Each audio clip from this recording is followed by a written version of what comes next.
ओळख वेगळी वाट चोखाळणाऱ्या नवदुर्गांची. वसीमा शेख सध्या नागपूर येथे जिल्हाधिकारी कार्यालयात उपजिल्हाधिकारी म्हणून कार्यरत असलेल्या वसीमा शेख या मूर्ती लहान पण कीर्ती महान असं म्हटलं तर वावगं ठरणार नाही. पुण्यात एका कार्यक्रमात त्यांचा प्रवास ऐकला आणि तेव्हाच ठरवलं, या दुर्गेचा प्रेरणादायी प्रवास समाजापर्यंत पोहोचला पाहिजे. जोशी सांगवी, जिल्हा नांदेड या जवळपास 2000 लोकसंख्या असणाऱ्या गावात जन्मलेल्या वसीमा आई वडील आणि 6 भावंडांसह, त्यात 2 भाऊ आणि 4 बहीण अशा परिवारात वाढल्या. वडील जवळपास 20 वर्षापासून मनोरुग्ण, त्यामुळे सर्व भावंडांची व संसाराची जबाबदारी आईवर होती. 8 जणांचे कुटुंब एका लहानशा विटा असलेल्या खोलीमध्ये राहत होते. ताईंच्या घरात लाईटचे कनेक्शन त्या 12वी झाल्यानंतर घेतले. सारी भावंडे फक्त दिवसा उजेड असताना अभ्यास करायची. रात्री केरोसिनच्या दिव्यावर अभ्यास करावा लागत असे. ताईंची आई लोकांच्या शेतात जाऊन मजुरीने काम तसेच घरोघरी जाऊन गावातील बायकांना बांगड्या भरण्याचा व्यवसायही करत असे. सर्व मुलांचे शिक्षण पूर्ण व्हावे यासाठी आईने प्रचंड कष्ट घेतले. वसीमा ताईंची 12वी झाल्यानंतर पुढील शिक्षणासाठी लागणारा खर्च तसेच 2 बहिणींचा खर्च आईसाठी झेपणारा नव्हता. त्यामुळे ताईंच्या मोठ्या भावाने त्याचे पदवीचे शिक्षण अर्धवट सोडले व तो रिक्षा चालवायला लागला. जेणेकरून बहिणींच्या शिक्षणाला आर्थिक पाठबळ मिळेल या उद्देशाने तो स्वतःच्या स्वप्नांना मुरड घालून कुटुंबासाठी मेहनत करू लागला. घरी 18 विश्व दारिद्र्य, त्यातच समाजाची प्रतिगामी मानसिकता या दोन्ही गोष्टींना ताईंना सामोरे जावे लागले. ज्या गावात आजही सार्वजनिक वाहतूक व्यवस्था अर्थात एस.टी. महामंडळाची बस अजूनही सुरू झालेली नाही, आजही जवळपास 8 तासांची विजेची लोड शेडिंग असते. जवळपास 20 वर्षापूर्वी जशी परिस्थिती होती त्यापेक्षा थोडीफार आज सुधारली आहे. पण ग्रामीण भागातील अडचणी, समस्या, लोकांची प्रतिगामी विचारसरणीचा सामना रोज करावा लागत असे. ग्रामीण भागातील 18 विश्व दारिद्र्य, बेरोजगारी, व्यसनाधीनता, हुंडा पद्धती, बालविवाह, बालमजुरी या सर्व समस्या सभोवताली पाहत, अनुभवत व पाहत ताईंच्या मनात चीड निर्माण झाली होती. अगदी शालेय जीवनापासून ताईंना शाहू फुले आंबेडकर यासारख्या महापुरुषांचे विचारच आदर्श होते. शालेय जीवनातच ताईंनी ठरवले की आपण जर एखाद्या मोठ्या पदावर अधिकारी म्हणून गेलो तर समाजातील अनेक समस्या सोडवू शकू, स्वतःचा खारीचा वाटा समाजाच्या विकासामध्ये देऊ शकू. ग्रामीण भागात मुलींचे वय 16 वर्ष झाले की कुटुंबाकडून आणि नातेवाईकांकडून तिच्या लग्नाचा विषय घेतला जातो. 12वी पर्यंत शिक्षण पूर्ण झाल्यानंतर ताईंच्या बाबतीतही असेच घडत होते. ताईंनी या गोष्टीला ठामपणे विरोध केला. तेव्हा काही नातेवाईक तसेच समाजातील तथाकथित प्रस्थापित लोकांनी ताईंच्या शिक्षणाला विरोध केला. त्यांच्या परिवाराचा आत्मविश्वास कमी करण्याचा प्रयत्न करू लागले. प्रसंगी ताईंच्या चारित्र्यावर शिंतोडे उडवण्याचा व बदनाम करण्याचा प्रयत्नही काही जवळच्या नातेवाईकांनी केला. जेणेकरून शिक्षण थांबेल. त्या काळी हा एक मोठा संघर्ष ताईंच्या आयुष्यात सुरू झाला.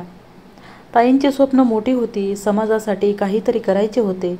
समाजाची विचित्र मानसिकता बदलायची होती. त्याचबरोबर स्वतःला सिद्ध करायचे होते. अशा अनेक स्तरावर ताईंचा अगदी लहान वयापासूनच संघर्ष सुरू झाला. समाजातून एवढा विरोध होण्याचे कारण केवळ एकच होते, ते म्हणजे मी एक मुलगी होते आणि माझ्या कृतीतून समाजाच्या प्रस्थापित प्रतिगामी विचारसरणीला विरोध करत होते. मी समाजातील लोकांना बोलून उत्तर देऊ इच्छित नव्हते, तर मला माझ्या कृतीतून त्यांना उत्तर द्यायचे होते आणि त्यांचे विचार किती संकुचित आणि प्रतिगामी आहेत हे दाखवून द्यायचे होते. ताई आज हे निर्भीडपणे सांगत होत्या. लहानपणापासूनच शिक्षणाची आवड असल्याने शिक्षणाच्या माध्यमातून स्वतःसाठी, कुटुंबासाठी आणि समाजासाठी काही करता येईल अशी ताईंची धारणा पक्की होत होती. कितीही प्रतिकूल परिस्थिती आली तरी ताई आपल्या विचारात ठाम राहिल्या. प्रत्येक अडथळा हा तत्कालीन असून त्यावर मात करू शकतो असा आत्मविश्वास ताईंमध्ये निर्माण झाला. संपूर्ण शिक्षण मराठी माध्यमातून झाले तरीही माध्यमिक, उच्च माध्यमिक पदवी या सर्व स्तरावर ताईंनी कायम आपली गुणवत्ता सिद्ध केली. यातूनच स्पर्धा परीक्षा विषयक इमारतीचा पाया पक्का झाला होता. त्यामुळे स्पर्धा परीक्षेचा अभ्यास करताना खूप कमी कालावधीमध्ये ताईंना यश प्राप्त झाले. अवघ्या 2 वर्षामध्ये प्राथमिक शिक्षक, तलाठी, राज्य लोकसेवा आयोगामार्फत राज्य कर निरीक्षक अशा जवळपास 3 ते 4 पदांसाठी ताईंची निवड झाली. 2017 या वर्षी राज्य कर निरीक्षक या पदावर नियुक्ती झाली. पण ताईचे स्वप्न वेगळे होते. नोकरी करीत असताना अभ्यासाचे नियोजन करून मिळेल तेवढ्या वेळेचा सदुपयोग करून दुसऱ्या वर्षी ताई महाराष्ट्र लोकसेवा आयोगाच्या राज्यसेवा परीक्षेमधून महिला संवर्गात 2ऱ्या क्रमांकावर येऊन उपजिल्हाधिकारीपदी विराजमान झाल्या. या प्रवासात त्यांचे पती हैदरसाब शेख यांनी त्यांना प्रचंड पाठिंबा दिला.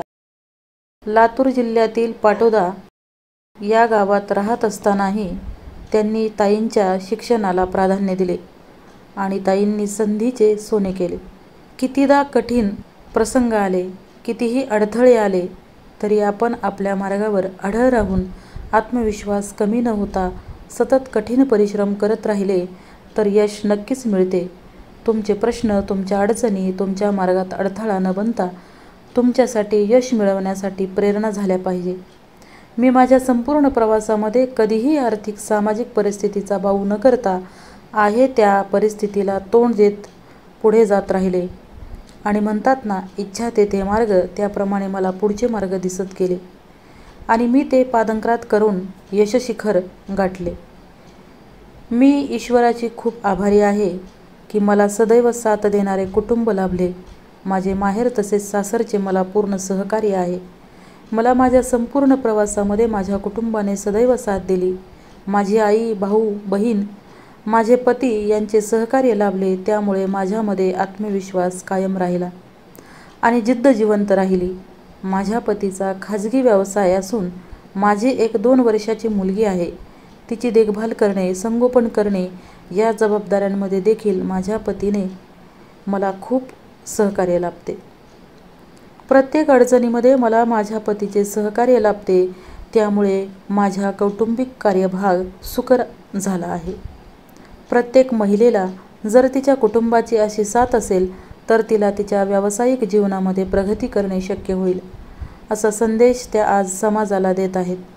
कुटुंबाच्या साथीने मुस्लिम समाजातील अनेक रूढी परंपरांना छेद देत आपली गुणवत्ता सिद्ध करत संघर्षावर व परिस्थितीवर मात करत अतिशय कष्टाने लहान वयात उपजिल्हाधिकारी पदावर विराजमान होऊन जनतेची सेवा करणाऱ्या या आधुनिक नवदुर्गेस मानाचा मुजरा. ॲडव्होकेट शैलजा मोळक, लेखक, कवी, समुपदेशक, व्याख्याता, अध्यक्ष शिवस्फूर्ती प्रतिष्ठान व जिजाऊ ग्रंथालय पुणे.